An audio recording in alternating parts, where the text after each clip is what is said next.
Disney announced a ton of stuff last week, but among them was an answer to which character Christian Bale was going to be playing in Thor: Love and Thunder, the fourth Thor film. Who is Gorr the God Butcher, though? Who is Gorr the God Butcher? Have you been living under a rock, off in space, captured by a lunatic and forced to live 15 years in a hidden crawl space that they dug with a fork and fed only the weird white goo from Dinty Moore beef stew cans? If it was the last one, I'm very sorry, and that's terribly unfortunate. But otherwise, there is no excuse. So spill the beans, Dan. What does he do? Is he cool? Well, I'm gonna do that, and he's cool as hell. This week, I'm talking about one of the craziest and best Thor villains and arcs ever created. I'm Dan Umpton, and this is the Doomcast.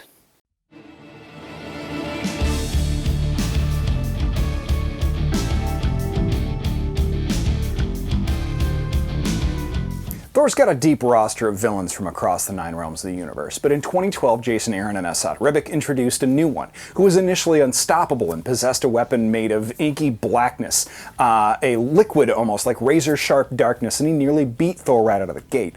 And then Thor realized that he had actually faced the God Butcher's weapon centuries ago on Earth. And it turns out that Gorr the God Butcher is a deeply malevolent psychopath with a grudge against God. And that's what makes Christian Bale such a great choice to play him. Because if we know anything about Christian Bale, it's that he is a British actor.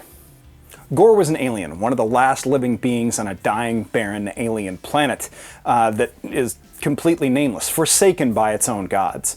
Gorr's family starved to death, and he was nearly starved to death himself when he discovered, rather unfortunately, that gods did in fact exist, and they weren't all that great.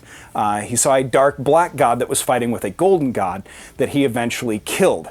Gorr went to the body of the dark black god that he saw, took its weapon, all black, the Necrosword, a weapon that I mentioned last week, which had been created by Null, the dark proto-god that created the symbiotes. Unbeknownst to Gorr, that was actually him that he was dealing with. But Gorr decided that with power like this, no gods, nothing should have the power like that over other people. So he vowed to destroy every other god in existence. And so he made good on his promise. He slaughtered whole pantheons of gods from alien civilizations across the universe, and he ended up on Earth, where Thor caught up to him in the Russian steppe after Gorr had murdered several Slavic gods. Yes, turns out they had faced each other before, and Gorr was formidable. See, Gorr's weapon isn't a symbiote, even though it was created by Null. It's something worse. It's essentially a living darkness. It's a shroud. It creates edged and projectile weapons. It lets him fly. It enhances his strength. It merges with his own consciousness, responding to his thoughts, but it also has a will of its own. In the present, Gorr managed to travel to Omnipotent City, a city of pantheons of gods, and kill most of the gods there, as well as manage to use a time god's blood to enter the time stream. So he came back later for Shadrach, the god of bombs, the only god that he'd left alive. While traveling through space and time killing gods, he began preparing a weapon with Shadrach at the end of time that would kill any and all gods in history, a god bomb. While Thor, his young past self, and his future old king of Asgard self teamed up, they still weren't enough to take on this now immortal, omnipotent anti-god.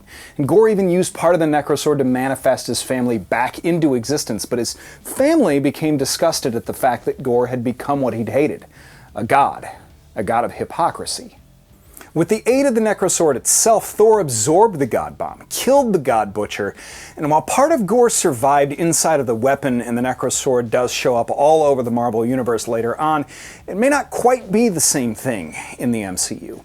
Hela's headdress was strangely similar to all black, the Necrosword in Ragnarok. So who knows if Gorr's inclusion means that Null or any other related characters are going to show up? King Thor? King Loki? Hard to say. But he definitely got a hyper-compressed bunch of stories put into Ragnarok. Civil War was nothing like the comics, so whatever they do, expect the movie to be at least a little, but not a whole lot like the comics at all.